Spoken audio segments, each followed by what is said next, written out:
राजुरा शहरात दिवसाढवळ्या चोरीची धक्कादायक घटना, 20 रुपयांच्या नोटावर 1,40,000 रुपये लंपास। राजुरा शहरातील बँक ऑफ इंडिया येथून पैसे काढून परतणाऱ्या बंडू देठे यांच्याकडून चोरट्यांनी नव्या शक्कलीचा वापर करत तब्बल 1,40,000 रुपये चोरले।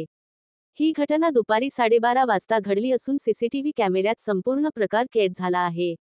बंडू देठे यांनी बँकेतून रोख रक्कम काढून ती प्लास्टिकच्या पिशवीत ठेवून मोटरसायकलच्या समोरील बॅगमध्ये ठेवली। त्याचवेळी एक युवक त्यांच्या मागावर राहून 20 रुपयांची नोट खाली टाकून काकाजी, तुमचे पैसे पडले, असे सांगितले। देठे यांनी पैसे नाकारले, तरी युवकाने ते त्यांच्या खिशातूनच पडल्याचे भासवले। देठे हे पैसे उचलण्यासाठी वाकताच त्या व्यक्तीने त्यांच्या बॅगेतील रक्कम चोरून पळ काढला। चोरट्याने मागे तयार असलेल्या साथीदाराच्या दुचाकीवर बसून घटनास्थळावरून पलायन केले। संपूर्ण घटना समोर असलेल्या कापड दुकानाच्या सीसीटीव्हीत स्पष्टपणे दिसून आली आहे। देठे यांनी तातडीने राजुरा पोलीस ठाण्यात तक्रार दाखल केली असून पोलीस तपास सुरू आहे। विशेष म्हणजे, काही दिवसांपूर्वी बलारपूर शहरातही अशाच प्रकारे 80,000 रुपयांची चोरी झाल्याची घटना घडली होती, यामुळे परिसरात नागरिकांमध्ये भीतीचे वातावरण आहे।